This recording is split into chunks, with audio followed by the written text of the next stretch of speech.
तो हेलो दोस्तों, एक बार फिर से मैं आप लोगों के बीच उपस्थित हुआ हूँ। और कल की वीडियो में जो हम बताए थे, जहां तक मैथ की क्वेश्चन हो चुकी थी, आज हम उससे आगे का क्वेश्चन करने वाले हैं। तो सबसे पहले मेरे भाई, आप लोग बताएं कि आप लोग कैसे तैयारी आप लोगों का चल रहा है। आप लोग ठीक हो?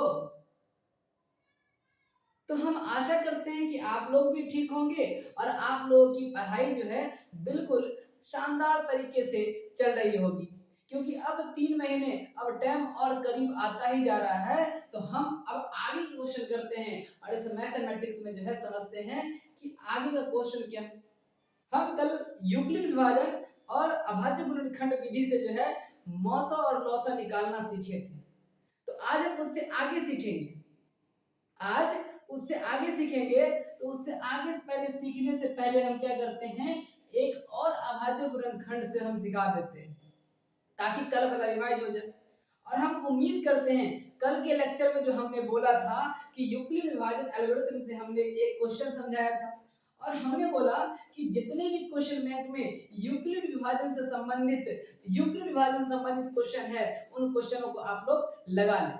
उन क्वेश्चनों को आप लोग लगा लें। और ये यूक्लिड विभाजन एल्गोरिथम से जो है वो हर साल एग्जाम में बनता है। और इस बार भी 2026 के बोर्ड एग्जाम में इस बार भी क्वेश्चन यहाँ से बनेगा, पक्का बनेगा। 110% यूक्लिड विभाजन से बनेगा। तो आज हम सीखते हैं आगे के क्वेश्चन। और आगे के क्वेश्चन में क्या है, अभाज्य गुणनखंड विधि। तो अभाज्य गुणनखंड विधि में देखो क्या होता है। और इसमें एक और क्वेश्चन ले लेते हैं। तो हम क्वेश्चन लिखते हैं अभाज्य अभाज्य आप लोग क्वेश्चन लिखते जाए। अभाज्य गुणनखंड अभाज्य गुणनखंड विधि से अभाज्य गुणनखंड विधि से 36 एवं 64 का मौसौ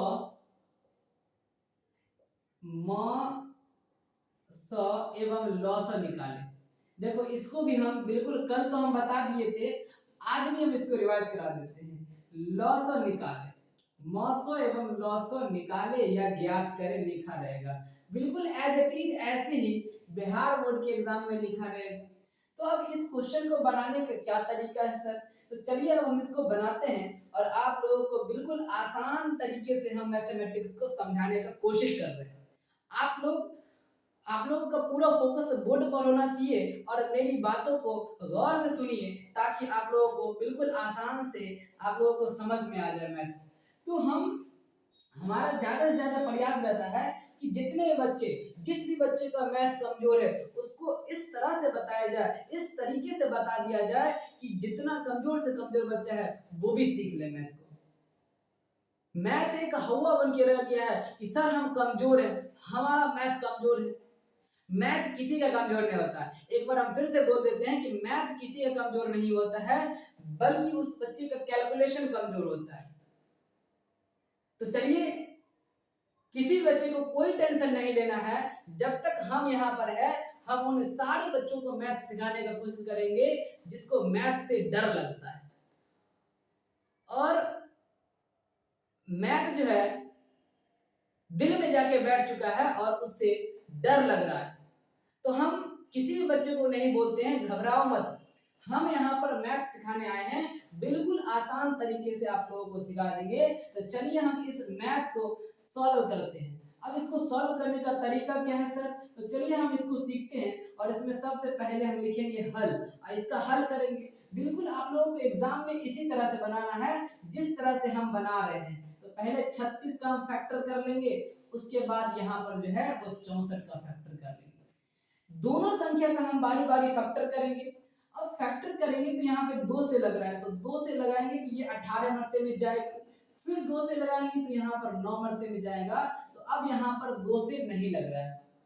अब यहाँ पर हम 3 से लगा सकते हैं, तो लगा लिए 3 से और 3 मरते में कट गया। फिर 3 से लगा लिए तो 1 मरते में कट गया। देखिए हमारा फैक्टर बन के तैयार हो गया है। अब हम इसी तरह अगला का फैक्टर कर देते हैं। तो यहाँ पर भी 2 से फैक्टर करते हैं और इसका हो जाएगा 32। फिर 2 से फैक्टर करते हैं, इसका हो जाएगा 16। फिर 2 से फैक्टर करते हैं, इसका हो जाएगा 8। फिर 2 से लग रहा है तो जितना मरते लगेगा वो लगाते जाइएगा। फिर 2 से लग रहा है और ये 2 हो गया, फिर 2 से लग रहा है तो 2 एक मरते में कट जाएगा। देखो अब हमारा दोनों का फैक्टर बनकर तैयार हो गया है। दोनों का बिल्कुल हम आसानी से फैक्टर कर दिए और फैक्टर करने के बाद सर अब क्या करना है, तो अब क्या करना है उसको समझो। अब करना है क्या, ये जो 36 का जो फैक्टर किए ये, तो इस 36 का फैक्टर को हमको पावर में लिखना है। अब सर पावर में कैसे लिखना है, तो देखो हम जैसे लिख रहे उसी लिखते जाना है। 36 बराबर, तो ये 36 का फैक्टर हो, तो इस 36 के फैक्टर को हमको पावर में लिखना है। क्या चीज में लिखना है दोस्तों, इसको हम पावर में लिखेंगे। तो चलिए हम इसको पावर में लिखते हैं। तो 2 पे पावर, देखो 2 क्या मरते, 1 मरते 2 मरते, तो 2 पे पावर 2 लिख देंगे। उसी प्रकार आप देखेंगे गुना में 3 क्या मरते आ रहा है, तो 3 2 मरते आ रहा है, तो 3 पे पावर भी 2 लिख दिए, और 1 1 मरते हैं तो 1 हो गया। देखो हम इसको 36 को फैक्टर करके पावर में लिख लिए। अब उसी प्रकार इस 64 को भी कर लेंगे बिल्कुल आसान से। तो 64 को हम लिखते हैं, क्या लिखेंगे, देखो 2 क्या मरते आ रहा है, 2 6 मरते आ रहा है, तो इसको 2 पे पावर 6 कर लो और गुने में कर लो 1। बिल्कुल देखो अब हमारा फैक्टर और उस फैक्टर को भी हम घात में लिख लिए हैं। अब देखो यहाँ से लॉसो कैसे निकलेगा, बिल्कुल आसान से अब हम लॉसो निकाल लेंगे, कोई दिक्कत नहीं होगा। जिस तरह से हमने ये आसान तरीके से फैक्टर करते गए और फैक्टर करके हम घात के रूप में लिख लिए, तो सर इतना तो कर लिए, अब इसके बाद हमें लॉसो निकालना है। तो चलिए हम लॉसो निकालते हैं। तो लॉसो क्या होता है सर, कैसे निकाला जाता है लॉसो, और मौसो कैसे निकाला जाता है, इतना तो हम कर लेंगे सर। इसके बाद जो पंगा आता है यहीं पर आता है, लॉसो और मौसो, क्योंकि हमें निकालना है लॉसो और हमें निकालना है मौसो। अब बताइए कि मौसो कैसे निकलेगा सर, तो मौसो में क्या देखना है, इन दोनों में देखना है कॉमन। क्या देखना है सबसे पहले, इन दोनों में क्या चीज कॉमन है, तो इन दोनों में जो है वो 2 कॉमन दिख रहा है। दोनों में 2 है, और दोनों में 2 नहीं बल्कि दोनों में क्या है, 2 कॉमन है। तो हम यहाँ पर लिख लेंगे 2 सर, 2 कॉमन है तो हम 2 लिख लेंगे। और इसमें भी 2 क्या है, 2 पे पावर 2 है और 2 पे पावर 6 है, तो कॉमन तो लेना ही है, लेकिन कॉमन में भी हमें छोटा घात वाला लेना है। कॉमन में भी क्या करना है, मौसम निकालने में एक बात का ध्यान रखना है। बस अगर आप ये बात का ध्यान रख लिए कि हमें कॉमन में भी सबसे छोटा घात वाला कॉमन लेना है, तो 2 पे पावर 2 छोटा है कि 2 पे पावर 6 छोटा है, तो बोलिएगा आप लोग कि सर 2 पे पावर तो 2 जो है वो छोटा है, तो हम 2 पे पावर 2 छोटा है तो इसको लिख लिए, और यही हमारा मौसम निकल कर आ गया। ये 4 हो गया, वो हमारा मौसम निकल गया। 4 देखो कितना आसानी से निकल गया कि दोनों में कॉमन देखें तो दोनों में कॉमन जो है वो 2 है, और कॉमन में भी सबसे छोटा घात वाला मौसम कहलाता है। कॉमन है और सबसे छोटा घात वाला मौसम, तो मौसम निकाल लिए। तो सर लॉसो क्या हो जाएगा, तो लॉसो भी देखो हम यहीं से निकाल लेंगे। लॉसो में सबसे बड़ा घात, मौसम में सबसे छोटा घात है, याद रखना लॉसो में सबसे बड़ा घात लेना है और बाद बाकी सब संख्या को गुना कर देना।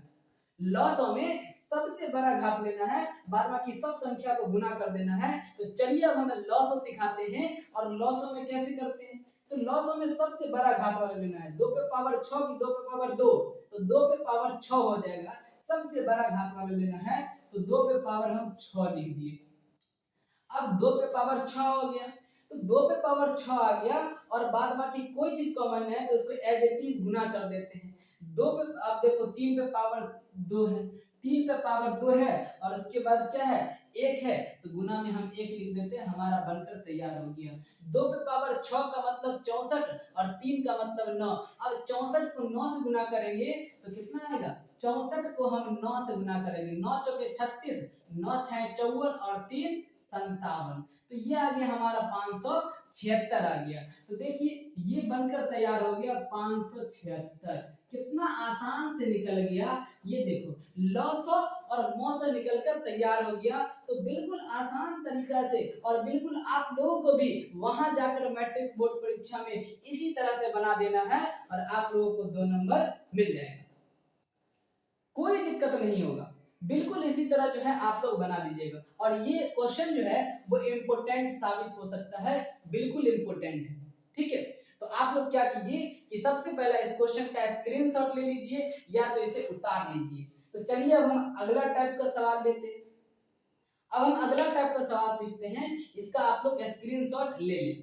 अब हम अगला टाइप का सवाल सीखते हैं। अगला टाइप का सवाल भी बहुत ही इंपॉर्टेंट है, तो उसको अब हम सीखेंगे। उसको भी इसी तरह से आसान तरीका से हम लोग जो है सीखते चले जाएंगे और हमारा मैथ जो है वो कंप्लीट हो जाएगा। तो चलिए आगे का क्वेश्चन लेते हैं और आगे का क्वेश्चन क्या है उसको देखें। देखो आगे का क्वेश्चन कितना इंपॉर्टेंट है। अब अगला क्वेश्चन जो है, अगला क्वेश्चन का पहले थ्योरी समझ लेते हैं। अगला क्वेश्चन में सर ये बोला जाएगा, अगला क्वेश्चन में थ्योरी क्या होता है सर, तो दो संख्या रहेगा, दो संख्या रहेगा, दो संख्या एवं एवं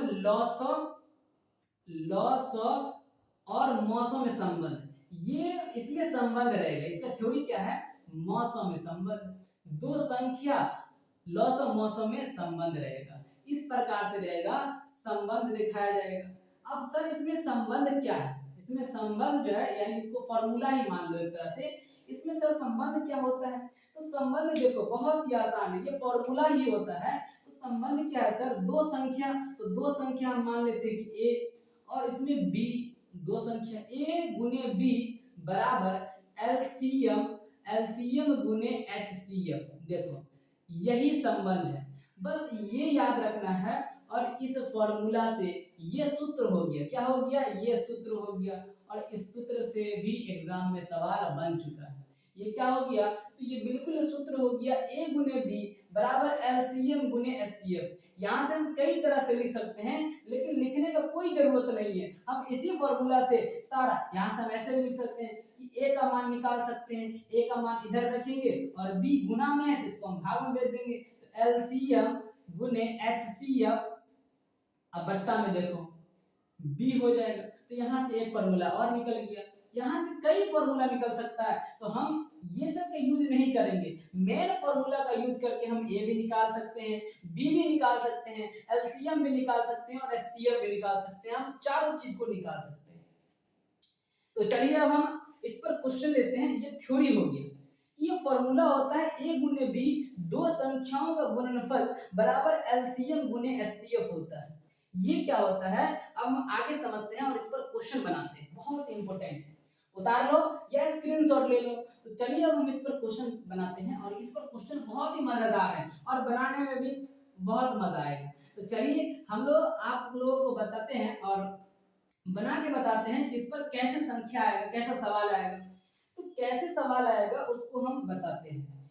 तो सवाल इसमें रहेगा कि जैसे दिया रहेगा, यदि, देखो कितना आसान से समझाते हैं, यदि ऐसे सवाल रहेगा। देखो इसमें सवाल क्या रहेगा कि यदि एचसीएफ, इसमें सवाल रहेगा यदि एचसीएफ 96,404 4 है, यानी यदि एचसीएफ जो है ये दो संख्या का 4 दिया हुआ है तो एलसीएम निकालना है। देखो अब ये भी कितना आसान होगा, 404 का, तो ये एलसीएम ज्ञात करें, या एलसीएम ज्ञात करें, ये इस तरह से सवाल रहेगा, ज्ञात करें। ये भी बहुत ही मजेदार सवाल है और उतना ही आसान सवाल है। आप लोग बिल्कुल कॉन्सेंट्रेट करेंगे, ध्यान देंगे, तो जिस तरह से पिछला सारा क्वेश्चन आप सीखते चले आते हैं, सीखते चले आ रहे हैं, ये भी क्वेश्चन को आसानी से आप लोग जो है समझ जाएंगे। तो चलिए अब हम इसको भी समझाते हैं कि ये क्वेश्चन का क्या डिमांड है, ये क्वेश्चन किस तरह से बनेगा, उसको हम बनाते हैं। चलिए इसमें क्या क्या चीज दिया हुआ है, तो हम इसमें जो हल करेंगे, इसमें हल कैसे करेंगे, तो इसमें भी लिखेंगे। सबसे पहले दिया है, तो यहाँ पर देखो मेरे भाई मेरे साथी, अब यहाँ पर क्या क्या दिया है उसको हम उतार लेंगे, क्योंकि मैथमेटिक्स में कोई राइटिंग नहीं चाहिए। आपका राइटिंग नहीं बनता है तो भी आप 100 में 100 स्कोर कर सकते हैं। बस मैथ में क्या चाहिए, एक तरीका होना चाहिए, एक सिस्टमैटिक तरीके से आप मैथमेटिक्स को बनाए तो आपको पूरा में पूरा नंबर आसानी से प्राप्त कर सकते हैं। तो उसी तरीका से हम जो है एक तरीका से हम मैथ बनाने का आप लोगों को सिखा रहे हैं कि एक तरीका होता है। भले आपका राइटिंग ठीक ना होता हो, लेकिन अगर मैथ को तरीका से बनाया जाए तो आपको पूरा में पूरा नंबर मिल सकता है। तो देखिए क्या दिया हुआ है, तो दिया हुआ है हमें दो संख्या दिया हुआ है, दो संख्या का मौसम भी दिया है, दो संख्या मतलब एक मान लेते ए, तो ए कितना दिया हुआ है 96, तो मान लेते हैं हम बड़ा वाला ए, तो ये 96 हो 4 से 4 और बी जो मान लेते हैं 96, किसी को भी हम ए मान सकते हैं और किसी को भी मान सकते हैं। बड़ा वाला को हमने ए माना था और छोटा वाला को बी माना था।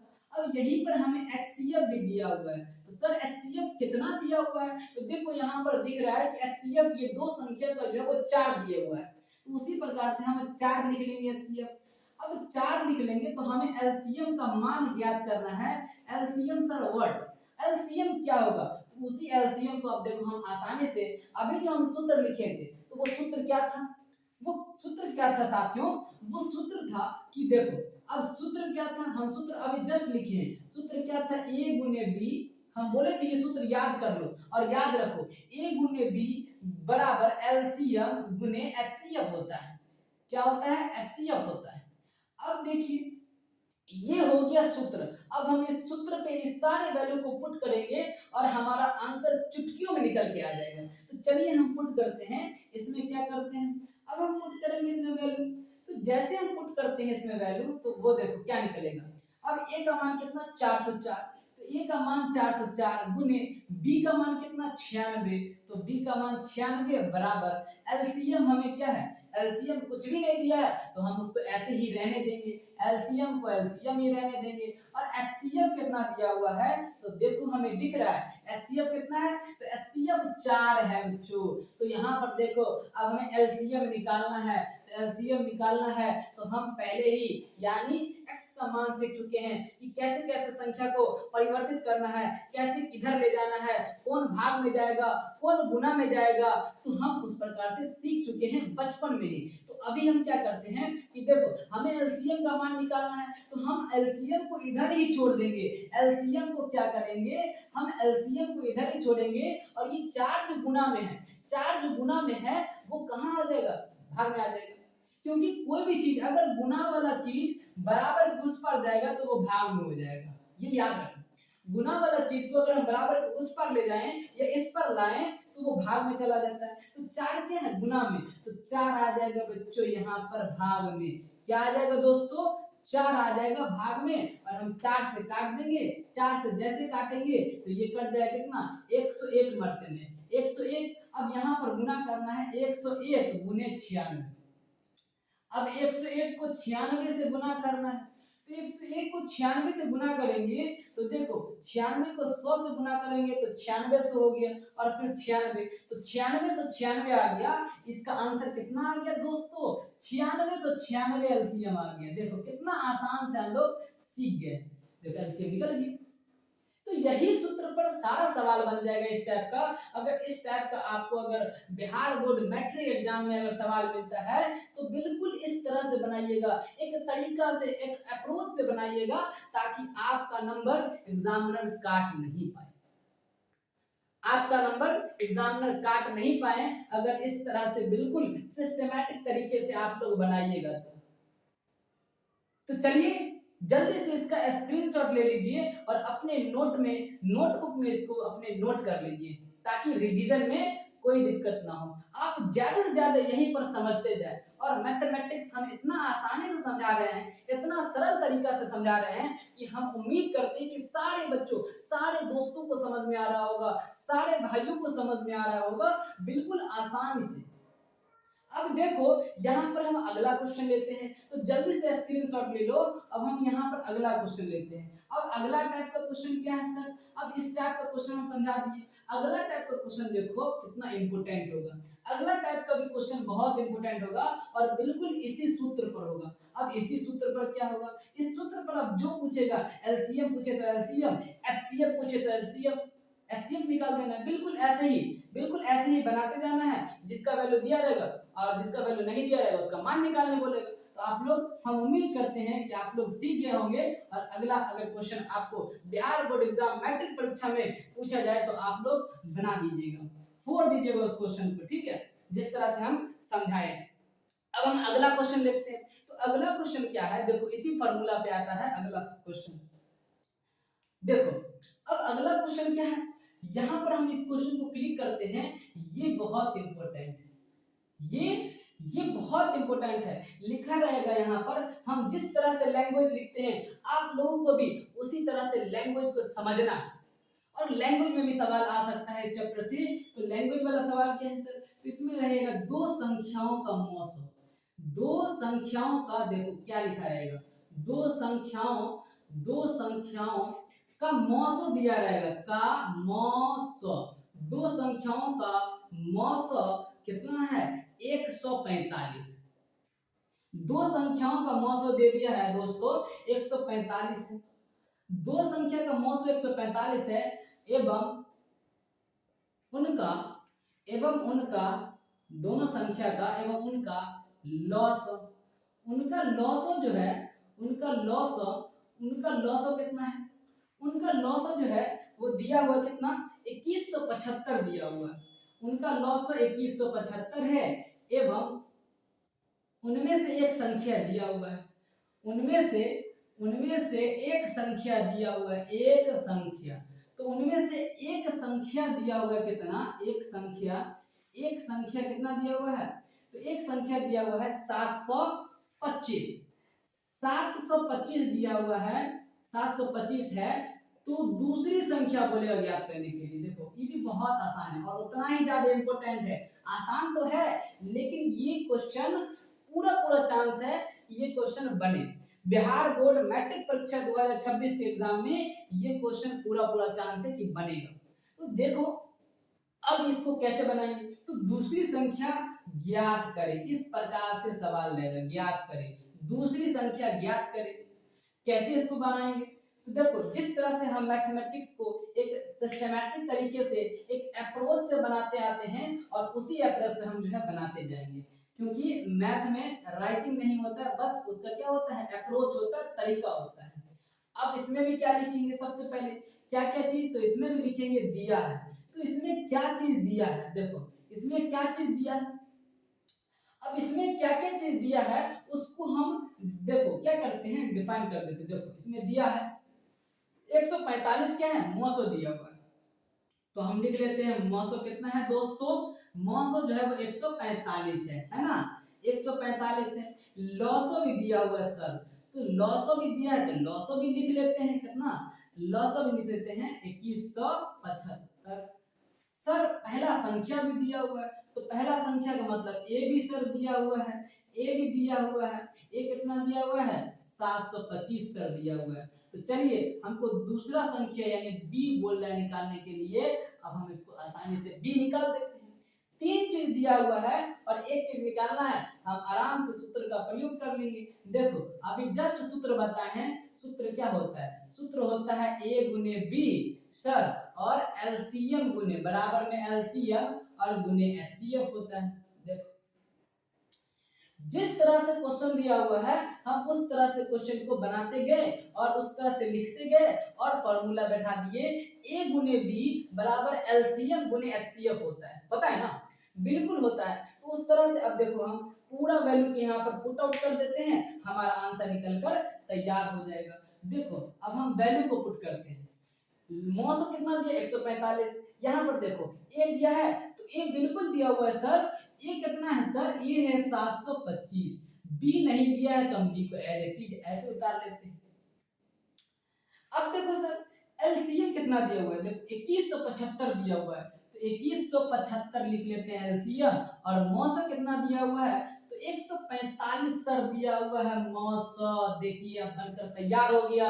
अब यहाँ से हमें b का वैल्यू निकालना है तो b को पकड़ के रख लेंगे और ये जो गुना में है उसको बराबर को उस पर जैसे फेंकेंगे तो वो भाग में चला जाएगा। तो सर देखिए b का मान निकल कर तैयार हो गया 2175 गुने 145 और ये जो भाग में जाएगा, ये गुना में है तो इस पार ले जाएंगे तो भाग में जाएगा। 725 हो गया। 725 से ये दिख रहा है कि डायरेक्टली ये दिख रहा है कि 3 से कट रहा है। 7 या 21, 25 या 75, तो ये 3 से पूरा कट रहा है तो हम इसमें 3 से काट लेते हैं। अब देखो b का मान कितना आसान से निकल गया ना। देखो 3 गुने 145।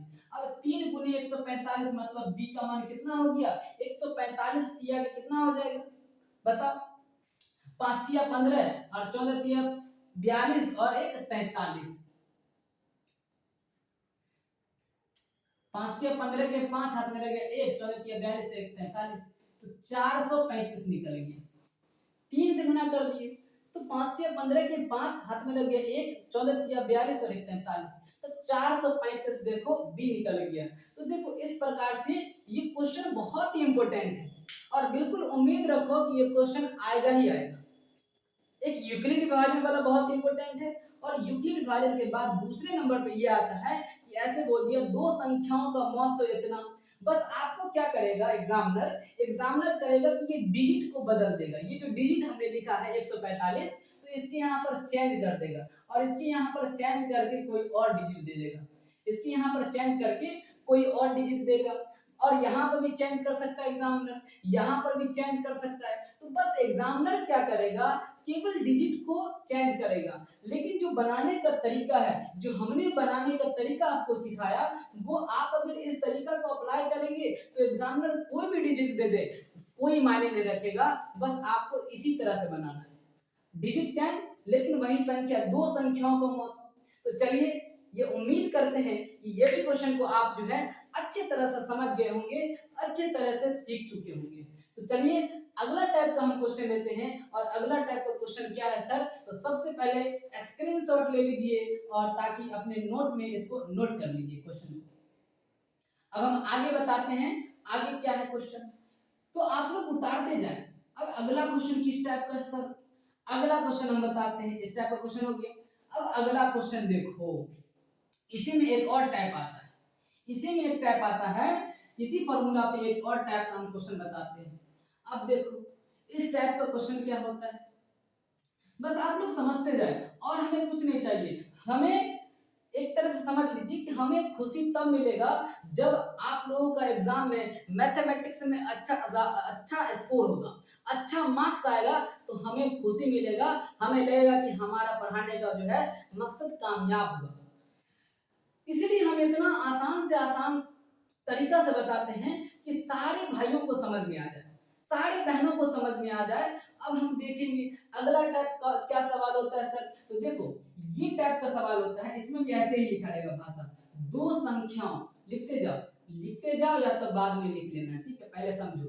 दो संख्याओं का, देखो दो संख्याओं का मौसम, दो संख्याओं का अगला टाइप क्या होगा, देखो अब हम अगला टाइप का बताते हैं। दो संख्याओं का मौसम ऐसे लिखा रहेगा, दो संख्याओं का मौसम, दो संख्याओं का मौसम 18 है, क्या है 18 है, 18 है, उनका गुणनफल।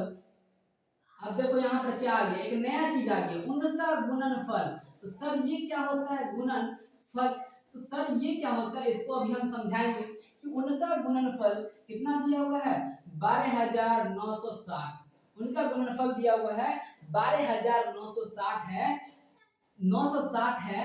तो दूसरी संख्या निकाले जा, तो एलसीएम निकाले, एलसीएम, तो एलसीएम निकाले। ये इस प्रकार से संख्या रहेगा, इस प्रकार से क्वेश्चन रहेगा, एलसीएम निकाले।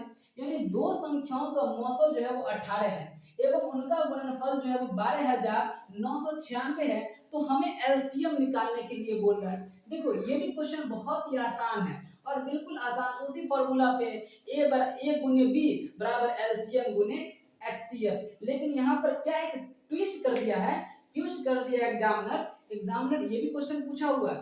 देखो एग्जामिनर क्या ट्विस्ट किया कि गुणनफल दे दिया है। देखो आप इसको देखो गौर से, बाद बाकी सब चीज मौसम दिया है और दो संख्याओं का गुणनफल दिया, उनका गुणनफल मतलब किसका, दो संख्याओं का गुणनफल दिया हुआ इतना। तो मतलब क्या, इसका मतलब ये हुआ सर कि ये सवाल और भी आसान है। ये सवाल क्या है, तो ये सवाल और भी आसान है। अब देखो इसको हम हल करते हैं, ये सवाल और भी आसान है। कैसे सर, तो देखो कैसे, इसमें जो चीज दिया है पहले तो हम लिखेंगे दिया है, तो दिया है क्या क्या दिया हुआ है उसको हम लिखते हैं, ठीक है। जैसे देखो मौसम दिया हुआ है तो हम एज इट इज मौसम लिख लेंगे, इसी तरह से जो जो चीज दिया रहेगा उसको लिख लेंगे आसान से। देखो मौसम कितना दिया हुआ है 18 दिया हुआ है, मौसम 18 दिया हुआ है। अब बोल रहा है गुणनफल, तो सर ये क्या होता है, गुणनफल क्या होता है? तो अभी ये बताएं गुणनफल क्या होता है। देखो हम फॉर्मूला में क्या लिखे थे, a गुने b, तो यही तो है दो संख्या का गुणनफल, इसी को कहते हैं गुणनफल। मतलब क्या कि संख्या एक एक करके नहीं दिया, दोनों को गुना कर दिया, a और b को गुना करके इतना दे दिया, मतलब ये जो वैल्यू है वो a गुने b का वैल्यू, किसका वैल्यू है, a गुने b का वैल्यू दे दिया। गुणनफल मतलब a गुने b, दोनों संख्या को अलग अलग करके नहीं दिया, दोनों संख्या को गुना कर दिया, मर्ज कर दिया, तब संख्या दे दिया और उसको लिख दिया गुणनफल। और आसान है, क्या दिक्कत इसमें, इसमें कोई दिक्कत नहीं। तो कोई दिक्कत नहीं, तो इसका मतलब हम इसको कैसे लिखेंगे, तो सर हम इसको लिखेंगे कि इसमें दिया हुआ सर a गुने b दिया हुआ डायरेक्ट, इसमें संख्या अलग अलग करके एग्जामिनर ने दिया। एग्जामिनर सोचा क्या हम बच्चों को फंसाएं, लेकिन बच्चे भी उतने चालाक हैं कि एग्जामिनर के चाल में फंसेगा थोड़ी, एग्जामिनर के चाल में नहीं फंसेगा। बच्चे देख लिया यहाँ पर गुणनफल मतलब दो संख्या का गुणनफल, मतलब a गुने b दिया हुआ डायरेक्ट, a गुने b दिया हुआ 12960 दिया हुआ है, दिया है ना, बिल्कुल 12960 दिया हुआ है। तो 12960 दिया हुआ है, तो अब देखो अब इसमें क्या निकालना है सर, हमें लॉसो निकालना है, यानी एलसीएम निकालना है। एलसीएम लॉसो बराबर व्हाट कर देंगे, देखो देखो अब उसी सूत्र का हम प्रयोग करेंगे और आसानी से हमारा आंसर निकल के आ जाएगा, कोई दिक्कत नहीं। देखो हम सूत्र का प्रयोग करते हैं, तो सूत्र का प्रयोग सर कैसे करें, देखो सूत्र अभी जस्ट ही बताए, 3 बार से हम सूत्र लिख रहे हैं, आप लोगों को याद हो जाना चाहिए सूत्र, ठीक है। 3 बार से हम लोग सूत्र लिख रहे हैं, क्या होता है a गुने b बराबर एलसीएम गुने एचसीएफ, क्या होता है एचसीएफ। देखो हम 3 बार से सूत्र लिख रहे हैं, सभी दोस्तों को याद हो जाना चाहिए सूत्र, a गुने b बराबर एलसीएम गुने एचसीएफ। अब सब का मान वैल्यू बैठा दो, देखो हमको दिख रहा है कि a गुने b दिया हुआ है, तो a गुने b की जगह पे हम इतना वैल्यू बैठा देते हैं 12960। कोई दिक्कत, कोई दिक्कत नहीं होगा, a गुने b के यहाँ पर 12960 हम वैल्यू बैठा दिए। अब यहाँ पर देखो मौसम भी सर हमें दिया हुआ है, तो मौसम भी बैठा दो, मौसम लॉस नहीं दिया हुआ है तो लॉस, मौसम सर 18 दिया हुआ है। देखो अब 3 चीज दिया हुआ, एक चीज निकालना है, उसी प्रकार से अब क्या करेंगे, ये गुना में है तो इसको एलसीएम का मान निकालना है, एलसीएम, और ये गुना में है तो इधर आ जाएगा भाग में, 12960 बट्टे 18। अब यहाँ पर काटो, काटो 18 साते 126, हाथ में रहेगा 3, और ये हो जाएगा 18 साते 18 दूना 36, और ये होगा 0, 720 आ गया सर। तो यहाँ पर हमारा एलसीएम निकल के आ गया कितना, कितना दोस्तों 720 आ गया निकल के, देखो निकल गया ना, बिल्कुल आसानी से निकल गया 720, कोई दिक्कत, बिल्कुल कोई दिक्कत नहीं हुआ। बस यहाँ पर एग्जामिनर ने सोचा कि हम बच्ची को फंसा देंगे गुणनफल लिखकर, और बच्ची भी उतने चालाक निकले कि एग्जामिनर के चाल में फंसेगा ही नहीं, बिल्कुल नहीं फंसेगा। गुणनफल का मतलब a गुने b दिया हुआ है। अब देखो ये क्वेश्चन कहां से भारी है, बस यहीं पर फंसाने का कोशिश किया, अगर जो बच्चा समझ गया होगा उसके लिए तो सबसे आसान क्वेश्चन हो गया है। देखो हम उतना ही आसान से इसको बता दिए, आसान तरीका से, तो आप लोग क्या करें, इसको भी उतार ले, इसको भी उतारने के बाद अब हम अगले टाइप के क्वेश्चन पे चलते हैं। अब अगला टाइप का क्वेश्चन क्या है सर, अगला टाइप का क्वेश्चन है सर इसी में, देखो अब सिद्ध करने वाला एग्जामिनर पूछता है सवाल। अब लास्ट टाइप बच चुका है इस चैप्टर का, और हम लास्ट टाइप को खत्म करके इस चैप्टर को द एंड करते हैं, ठीक है। तो आप लोग स्क्रीनशॉट ले लें, ये बहुत ही इंपॉर्टेंट होता है। और आप लोग क्या कर रहे हैं कि इस टाइप से संबंधित जितने भी क्वेश्चन बैंक में सवाल मिलते हैं, या जहां भी मॉडल पेपर में मिलते हैं, या बुक में है, तो आप लोग क्या करें, रिवाइज करने के लिए इस टाइप के सवालों को बुक से खोज कर बना लें। बुक नहीं है तो क्वेश्चन बैंक होगा, क्वेश्चन बैंक से ये सवाल लगा लें, ताकि और स्ट्रॉन्ग कॉन्सेप्ट हो जाए। मैथ में जितना ज्यादा बनाएंगे मेरे दोस्तों सवाल, उतना ही आपका कॉन्सेप्ट क्लियर होगा, ये बात समझो, ठीक है। तो अब हम अगला क्वेश्चन देखते हैं, और अगला क्वेश्चन क्या है, अगला क्वेश्चन बेहद इंपॉर्टेंट है, बहुत ही मजेदार है, और ये टाइप से हर साल भी आता है। जिस तरह से अगर हमसे पूछा जाए ना कि वास्तविक संख्या में 2 ऐसा टॉपिक बताओ जहां से हर साल पक्का एग्जाम में सवाल बनता है, तो हम तो एक पहला टॉपिक का नाम लेंगे यूक्लिड विभाजन एल्गोरिथम, और दूसरा टॉपिक का नाम यही लेंगे अभी जो हम बताने वाले हैं। तो क्या बताने वाले हैं सर, तो अभी हम दूसरा बताने वाले हैं। देखो दूसरा क्या होता है, दूसरा बहुत इंपॉर्टेंट है। तो अगर आपको इस चैप्टर से पक्का 4 नंबर फिक्स करना है शॉर्ट में, तो आप यही दो टाइप को जो है बहुत बार बार बनाएं। हम एक यूक्लिड विभाजन वाला है और एक अभी जो बताने जा रहे हैं उसको बार बार बनाएं। तो देखो अभी जो बताने जा रहे हैं, अभी देखो कितना इंपॉर्टेंट है। तो इस तरह से सवाल रहेगा। देखो हम सवाल लिखते हैं, सिद्ध करने वाला रहेगा। सिद्ध करे, देखो सिद्ध करे कि क्या होता है 3√2। सिद्ध करे कि 3√2 एक अपरिमेय संख्या है। देखो एक अपरिमेय संख्या है, अपरिमेय संख्या है, अपरिमेय संख्या है। देखो कितना इंपॉर्टेंट है, अपरिमेय संख्या है। ये हमें सिद्ध करके बताना है। एग्जामिनर को हमसे सवाल पूछा गया है कि आप बताओ 3√2 जो है वो एक अपरिमेय संख्या है। हमें दिख रहा है कि ये अपरिमेय संख्या है, लेकिन फिर भी हमसे पूछ रहा है कि आप सिद्ध करके बताओ कि ये कैसे अपरिमेय संख्या है। तो चलिए हम भी सिद्ध करके बता देते हैं कि ये कैसे अपरिमेय संख्या है। तो हम इसको कैसे सॉल्व करेंगे मेरे दोस्तों, वो आप लोग देखें। तो सबसे पहले इसका हम हल लिखेंगे। मैथ में एक तरीका होता है और एक तरीके से जब आप क्वेश्चन को बनाएंगे तो आपको एग्जामिनर खुश होकर अच्छा से अच्छा नंबर देगा, और देगा ही देगा, क्योंकि मैथ का एक तरीका होता है। तो हम उसी तरीके से हम बता रहे हैं। तो सबसे पहले यहाँ पर मानेंगे, माना, देखो मान लेते हैं इसको, और यहाँ पर जो चीज दिया रहेगा ना, ये अपरिमेय सिद्ध करना है। सिद्ध क्या करना है मेरे दोस्तों कि ये अपरिमेय है, तो हम इसको हमेशा अपोजिट मानेंगे। माना में क्या करेंगे, हमेशा इसको हम उल्टा मानेंगे। उल्टा का मतलब क्या, यहाँ पर हमको अपरिमेय बोल रहा है सिद्ध करने के लिए, तो हम अपरिमेय नहीं मान के बल्कि इस संख्या को परिमेय मान लेंगे। क्या मान लेंगे, इस संख्या को परिमेय मान लेंगे। परिमेय का मतलब क्या होता है कि माना कि 3√2 एक परिमेय संख्या है, एक परिमेय संख्या है। अब हम इसको मान लीजिए एक परिमेय संख्या है। बस आप लोग देखते जाए, क्या है, एक परिमेय संख्या है ना, एक परिमेय संख्या, इसको मान लीजिए। तो हम आप लोगों को बता चुके हैं कि परिमेय संख्या क्या होता है। तो बताइए मेरे दोस्तों, सब लोग बताइए कि परिमेय संख्या क्या होता है सर। तो आप लोग बोलेंगे कि सर परिमेय संख्या का मतलब जिसे हम p/q के रूप में लिख सकते हैं। तो चलिए अब हम उसी तरह से बनाते हैं कि ये परिमेय संख्या है। तो परिमेय संख्या का मतलब 3√2 जो है वो एक p/q है ना बच्चों। यहाँ पर देखो p/q क्यों, क्योंकि ये जो हम इसको परिमेय माने, तो 3√2 जो है वो एक परिमेय संख्या मतलब p/q है ना। तो अब हम इसको आगे सॉल्व करते हैं। तो ये देखो 3 जो है वो गुना में है, तो हम इसको क्या करेंगे, एक अपरिमेय संख्या को एक तरफ कर देंगे और जितना भी परिमेय संख्या है सबको एक तरफ कर देंगे। यानी रूट वाला संख्या को एक तरफ और बाद बाकी जितने भी बिना रूट वाला है उसको एक तरफ कर देंगे। हमारा क्वेश्चन बनकर तैयार हो जाएगा।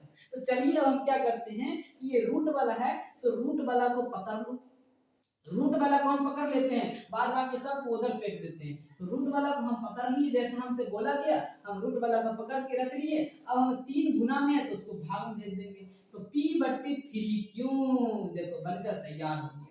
ये कौन सा संख्या है, तो सर ये अपरिमेय संख्या दिख रहा है, तो हम लिख लेंगे बच्चों ये अपरिमेय संख्या है। क्या लिख लेंगे, इसको अपरिमेय संख्या लिख लेंगे। और ये बराबर में ये कौन सी संख्या है, तो ये परिमेय संख्या है। इस प्रकार से हम देखेंगे कि ये क्या है, तो ये अपरिमेय संख्या है दोस्तों। यहाँ पर हम अपरिमेय संख्या, अब देखो ये अपरिमेय संख्या और ये परिमेय संख्या, क्या आप लोग बताएं कि अपरिमेय संख्या और परिमेय संख्या कभी बराबर हो सकती है। तो आप लोग कहेंगे कि सर कभी बराबर नहीं हो सकती। कैसे सर, तो कैसे, देखो जैसे आपको बोला जाए कि √5, देखो दोस्तों √5 और 5 ये दोनों बराबर है। 5 एक परिमेय संख्या है और √5 एक अपरिमेय संख्या है कि ये दोनों बराबर है। आप लोग गौर से देख के बताएं कि यह बराबर है। इसका मान अलग होता है बच्चों, इसका मान अलग होता है। तो दोनों अलग अलग है, तो ये बराबर कैसे है, इसको काटो, ये बराबर नहीं है। तो इसी प्रकार से यहाँ पर भी हम बोल सकते हैं कि ये दोनों बराबर कैसे हो सकता है, अपरिमेय इज नॉट बराबर, यानी ये नॉट है, ये बराबर नहीं हो सकते दोस्तों, ये बराबर नहीं हो सकते। तो हम जो माने थे तो ये हमारा मानना गलत है, हमारा मानना गलत है। हमारा बनकर तैयार हो, क्वेश्चन बनकर तैयार हो गया। तो हम जो माने थे तो लिखेंगे अतः हमारा मानना गलत था, हमारा मानना हमारा मानना क्या था, हमारा मानना गलत था। हमारा मानना गलत था कि रूट 3 या 3√2 जो है वो एक परिमेय संख्या है। हमारा मानना गलत था कि 3√2 एक परिमेय संख्या है, परिमेय संख्या है। तो हमारा ये मानना जो है, हम जो यहाँ पर माने थे तो ये गलत था। अतः यहाँ पर लिख देंगे, बस इतना लिख देंगे, अतः 3√2 एक अपरिमेय संख्या है। हो गया सिर्फ एक अपरिमेय संख्या। बस आप लोग समझते जाए। देखो हम अभी फिर से एक बार इसको समझा देंगे शॉर्ट में। देखो अपरिमेय संख्या, अब यहाँ पर देखो ये अपरिमेय संख्या है, हमारा सिद्ध हो गया। तो इसको ऐसे ही एग्जाम में सवाल पूछा जाएगा कि सिद्ध करे कि 3√2 एक अपरिमेय संख्या है। तो हम कैसे किए, सबसे पहले हम इसको अपोजिट मानेंगे। यहाँ पर जो भी चीज दिया रहेगा उसका हम उल्टा मानेंगे। तो हमने क्या माना, 3√2 को एक परिमेय संख्या मान ली।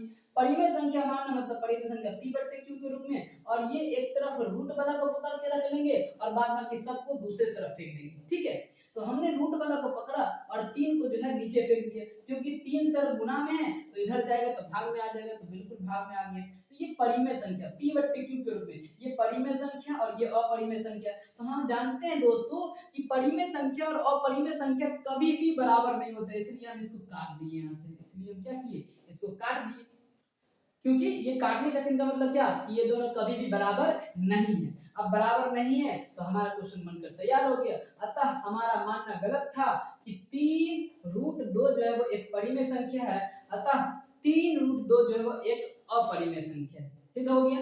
तो बस इतना ही बनाना है इस क्वेश्चन में। अब हम इससे इसके बाद अगला क्वेश्चन देखते हैं, है इसी क्वेश्चन। अब इसी में हम दूसरा डबल क्वेश्चन देखते हैं कि और क्या रहता है। तो आप लोग स्क्रीनशॉट ले लें और हम अगला क्वेश्चन पर चलते हैं। अगला क्वेश्चन देखो इसी टाइप में है। देखो अगला क्वेश्चन कैसे बनाएंगे, देखो अब अगला क्वेश्चन क्या रहेगा।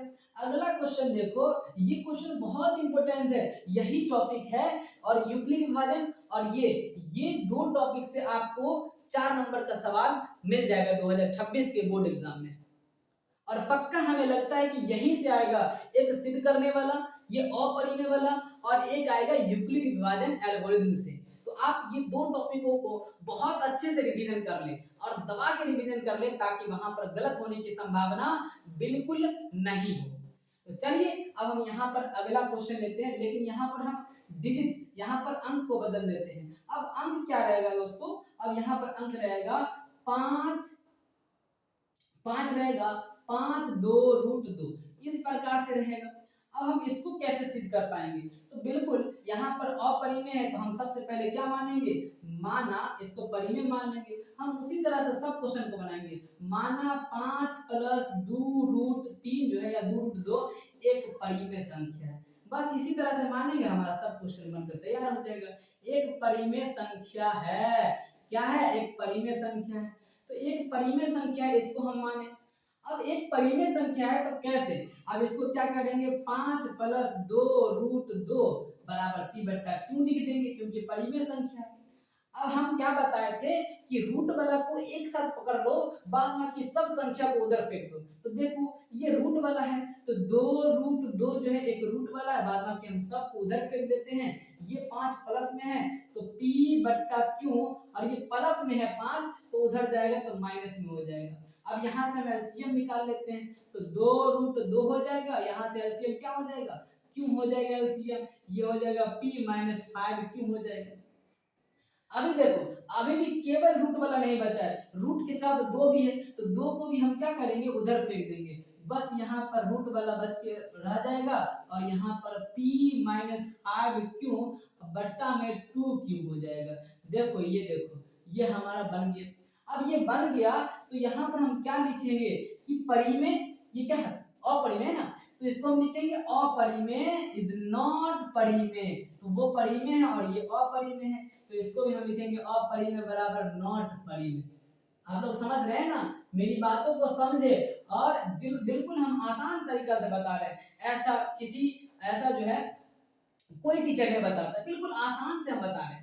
आसान तरीका से जो है हम सब चीज को आप लोगों के बीच उपस्थित कर देंगे, हर चीज को, हर एक यानी लाइन को हम क्लियर करते जा रहे हैं।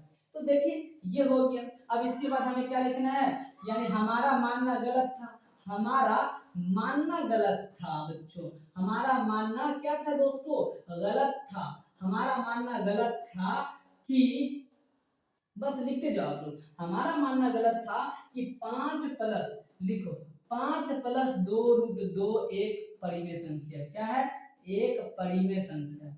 ये हमारा मानना गलत था, हमने यही माना था गलत एक परिमेय संख्या है। तो जब ये गलत था, अब इसको क्या लिखेंगे, अतः, यहां पर देखते जाओ, लिखो अतः 5 प्लस 2 रूट 2 एक अपरिमेय संख्या, हो गया सीधे, बस इतना ही तो करना है, एक अपरिमेय संख्या है, एक अपरिमेय संख्या है, तो बस इतना ही लिखना है, हो गया, बनकर तैयार हो गया क्वेश्चन। बस कितना शॉर्ट तरीका से हम बना दिए, बस ये क्वेश्चन हो गया। अब अगला क्वेश्चन क्या आएगा सर, अब अगला क्वेश्चन आएगा जो हम कल के लेक्चर में बताएंगे। अब इसके बाद क्वेश्चन क्या है, तो इसके बाद आता है बच्चों, यहाँ पर दोस्तों देखो, यहाँ पर आता है रूट 2 को सिद्ध करें, क्यों परिमेय रूट 3 को आते हैं। तो ये क्वेश्चन, इस टाइप का क्वेश्चन को जो है हम कल डिस्कशन करेंगे, और कल जो है वो सेकंड चैप्टर स्टार्ट हो जाएगा। आप लोगों को बस इस 2 टॉपिक को रिवीजन करना है, बस एक ये टॉपिक हो गया सिद्ध करने वाला, बहुत इंपॉर्टेंट है, बहुत इंपॉर्टेंट है, एक सिद्ध करने वाला टॉपिक को इस चैप्टर से रिवीजन करना है, बहुत बार रिवीजन करना है, और इस पर बार बार क्वेश्चन को लगाना है। अभी इसमें और क्वेश्चन बताना बाकी है, एक 2 टाइप का क्वेश्चन इसी पर और है, हम उसको बता देंगे तो ये चैप्टर द एंड हो जाएगा। अब हम इसमें क्या करेंगे, अब आपको क्या करना है, बस इस टाइप पर आपको खूब ज्यादा प्रैक्टिस कर लेना है, और एक यूक्लिड विभाजन वाला पर खूब ज्यादा प्रैक्टिस कर लेना है। धन्यवाद बच्चों, जुड़ने के लिए बहुत बहुत धन्यवाद। ठीक है, तो आज के लिए यहीं तक हम रखते हैं। कल के वीडियो में आप लोगों के आगे का क्लास मिलेगा, आगे इससे आगे का क्वेश्चन हम सारे बताने का प्रयास करेंगे। जय हिंद।